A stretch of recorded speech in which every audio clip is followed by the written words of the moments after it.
Hello everyone, welcome to my YouTube channel the Hill Trader Academy. আজকের ভিডিওর topic হচ্ছে আমরা বিটিসি নিয়ে টোটাল ডিসকাশন করব। বিটিসি নাকি $15,000 আসবে, অনেকে বলতেছে বিটিসি নাকি $40,000 চলে যাবে এই মাসের মধ্যে। এটার পসিবিলিটি কীরকম আছে, এখন বিটিসির প্রেজেন্ট কন্ডিশন কীরকম, বিটিসি কি নিচে আসবে নাকি উপরে যাবে, 22,000 21,000 ব্রেক করবে নাকি 23,000 24,000 ব্রেক করে 25,000-এর উপরে উঠে যাবে। সো আপনি যদি বিটিসি ডিরেকশন না জানেন আর ফিউচার ট্রেড করেন তাহলে আপনার লস করার পসিবিলিটি অনেক বেশি হয়ে যায়। That's why আজকের ফুল ডিসকাশন বিটিসি নিয়ে। Let's start the video. So আমরা এখন এসে গেছি বিটিসির চার্টের মধ্যে। বিটিসি সিম্পল একটা চার্ট, আপনি যদি চার্টটাকে আরও কমপ্লিকেটেড করেন আর অনেকগুলো টুল ব্যবহার করেন তখন আপনার চার্ট অনেক কমপ্লিকেটেড হবে। আর আমার মতে ট্রেডিং যত সিম্পলভাবে করা যায়, যত স্ট্র্যাটেজিক ওয়েতে করা যায়, আপনি একটা স্ট্র্যাটেজি প্ল্যান বানালেন, অনেক সিম্পল ওয়েতে আপনি ট্রেডিং করলেন, সো ওইটা সবচেয়ে বেস্ট হয়। আদারওয়াইজ অনেকগুলো টুল ব্যবহার করলে অনেক রকম কনফিউশন ক্রিয়েট হয়, সো ওইটা না করাই বেটার। আমরা এখন বিটিসি চার্ট দেবো। ওভারঅল বিটিসি $25,400, 25,000, $25,500, $25,500 ওই জোনটা ব্রেক করতে পারে নাই, জোনটাকে অনেকবার হিট করে তারপরেও ব্রেক হয় নাই। বর্তমানে বিটিসির প্রাইস হচ্ছে 22,400, অ্যাপ্রক্সিমেট 22,000-এর উপরে। নেক্সট বিটিসির সাপোর্ট জোন হচ্ছে 21,500 থেকে 21,800। আনফর্চুনেটলি বিটিসি যদি 21,500 ভেঙে ফেলে, 21,500 ভাঙার পরে যদি নিচে আসে তাই প্রবলেম নাই, নিচে আসার পরে যদি উপরে উঠে যায় সাথে সাথে এক উইক দিয়ে এক ক্যান্ডেল দিয়ে উপরে উঠে যায় তাহলে কোনো প্রবলেম নাই। বাট যদি বিটিসি 21,500-র নিচে স্টে করে তাহলে মার্কেটের মধ্যে ওল্ড কয়েন অনেক বাজেভাবে ফল করবে, বিকজ অফ এটা হচ্ছে একটা বেয়ারিশ সিগন্যাল যে বেয়ারদের হাতে পুরো মার্কেট চলে গেছে। সো ওভারঅল অনেক বাজেভাবে অল্ড কয়েন ক্র্যাশ করবে। ওইখানে একটা বাইং হইতে পারে, ট্রেড অপরচুনিটি হইতে পারে যখন দেখবেন যে বিটিসি 21,500 নিচে গিয়ে স্টে করতেছে। সো উইক কোয়েনগুলো দেখে আপনার শর্ট ট্রেড বিল্ড আপ করতে পারেন যাতে করে ভালো পরিমাণ একটা প্রফিট হইতে পারে। ওভারঅল আমার মনে হচ্ছে না 22,000 এই জোনটা, 21,800 বা 21,500 জোনটা অত তাড়াতাড়ি ভাঙতে পারবে, বিকজ অনেক ভালো একটা পজিশনে আছে। ওভারঅল কোনো কয়েন যখন পাম্প করে, যখন ওভারঅল এটা 15-16,000 থেকে পাম্প করে $25,000 যায়, এইটার মানে এই নয় যে পাম্পই করতে থাকবে, এটার মানে একটা হেলদি কারেকশনও দরকার আছে। লাইক $25,000 থেকে এখন $22,000 মধ্যে আছে, $3,000 আপ ডাউন হয়েছে। সো এটা ভালো একটা দিক আমার মতে, এখন ভালো একটা পজিশনের মধ্যে আছে।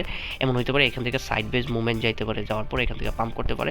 আবার এমন হতে পারে যে বিভিন্ন রকমের ফাড মার্কেটের মধ্যে চলতেছে, সো ওইটা থেকে ওই ফাডগুলো মার্কেটের মধ্যে ছড়াইলে নিচে আসা করবে। সো আমাদের প্রথম যে বিগেস্ট ফাড হচ্ছে ওইটা হচ্ছে এমটিগক্সের টোকেন রিলিজ হতে পারে। এমটিগক্স ব্যাংক্রাপসির পর টোকেন রিলিজের ডেট এমটিগক্সের মার্চ থেকে অগস্টের ভিতরে, হয়তো বা এমটিগক্সের টোকেন রিলিজটা একটু ডিলে হতে পারে। যদি মার্কেটের মধ্যে এমটিগক্সের টোকেন আসে তাহলে মার্কেট অনেক বাজেভাবে ক্র্যাশ করার পসিবিলিটি আছে, বিকজ টোকেন আসার পরই সবাই সেল আউট করা শুরু করবে, সেল আউট করার পরে মার্কেট অটোমেটিক ক্র্যাশ করে যাবে। সো একটা মার্কেট ক্র্যাশ করার পেছনের রিজন থাকে মার্কেট ক্র্যাশ করা। যখন মার্কেট একটু নিচে নামতে থাকে সবাই ফোমোতে আইসা ফাডে আইসা সেল করা শুরু করে, টোকেন সেল করা শুরু করে, ক্যাশ আউট করা শুরু করে। সো মার্কেট ওভারঅল অনেক নিচে নেমে যায়। সো এমটিগক্সের যে নিউজটা ওইটা অনেক বাজেভাবে মার্কেটের মধ্যে ইম্প্যাক্ট করতে পারে। তো ওভারঅল অনেক ট্রেডারদের মেইন প্রশ্ন হচ্ছে এখন কি ফিউচার ট্রেড করা রিস্কি হবে নাকি পজিটিভিটির সাথে আমরা ফিউচার ট্রেড করবো। সো ওভারঅল এখন ফিউচার ট্রেড করা প্রিটি রিস্কি, বিকজ অফ এখন মার্কেটে কোনো ডিরেকশন নাই। বিটিসি কোথায় যাবে, উপরে যাবে নাকি নিচে যাবে, কোনো ডিরেকশন নাই। 50-50 চান্স বিটিসি নিচে আসতে পারে, 50-50 চান্স বিটিসি উপরে যেতে পারে।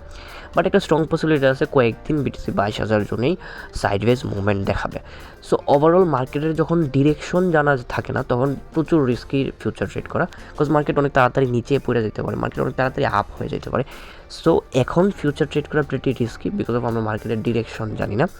আমাদের যদি ফিউচার ট্রেড করতেও হয় কোনো নিউজে কোনো ইভেন্টে আমরা ফিউচার ট্রেড করব, তাও আবার লেস লেভারেজ দিয়ে। অনেকে 100x, অনেকে 25x, অনেকে 30x লেভারেজ দিয়ে ট্রেড করে। ভাই লেভারেজ বেশি হলে প্রফিট ধরে রাখা যায় না, লেভারেজ বেশি দিলে প্রফিট ধরে রাখার সম্ভাবনা অনেকটা কমে যায়। সো এই কারণে লেভারেজ আমরা কম দিয়ে ট্রেড করব। আর বর্তমানে ফিউচার ট্রেড অনেক কমায় আনবো, আস্তে আস্তে হালকা হালকা স্পটে বাই করা যেতে পারে। আমরা কিছু কয়েনের বাইং অপরচুনিটি টেলিগ্রামে আর নেক্সট ভিডিওতে দিয়ে দিব, যাতে করে আপনারা স্পটে বা ফিউচারে ট্রেড ওপেন করতে পারেন ওই কয়েনগুলোর। ওভারঅল আজকের ভিডিওর টপিক ছিল ভিটিসির মধ্যে আমরা ফিউচার ট্রেড আপাতত করতে পারবো কি পারবো না। সো আমার মনে হয় না আপাতত ওইভাবে ওই রকম লেভারেজ বা ওই রকম কনফিডেন্সের সাথে করা যাবে, বিকজ অফ মার্কেটের ডিরেকশন আমরা জানি না। আমাদের মার্কেটের ডিরেকশন জেনে তারপরে ট্রেড করা উচিত সব কয়েনের মধ্যে। এখন আমরা নাই করি তাই বেটার হয়। I hope you guys enjoy this video. If you enjoy this video, like, comment and subscribe my YouTube channel. আর অবশ্যই টেলিগ্রাম চ্যানেলের মধ্যে জয়েন করবেন, ওইখানে আমি বুক রিভিউজ, বুক পিডিএফ ফাইল, দেন ট্রেডিং রিলেটেড ট্রেডিং শেখার মতো ফ্রি কোর্স অ্যান্ড লাইভ সেমিনারেরও আস্তে আস্তে প্ল্যান করতেছি ওইখানে। সো অবশ্যই এটার মধ্যে জয়েন করবেন। আর সময় পেলে বা মার্কেটে অ্যালাউ করলে আমরা ফিউচার ট্রেড অ্যান্ড স্পট ট্রেডও দিয়ে থাকি রিস্ক ফ্রি ওয়েতে। অনেকে রিস্ক নিয়ে ট্রেড দেয়, আমরা ওইটা করি না। সো অবশ্যই জয়েন করবেন। Thanks for watching this video.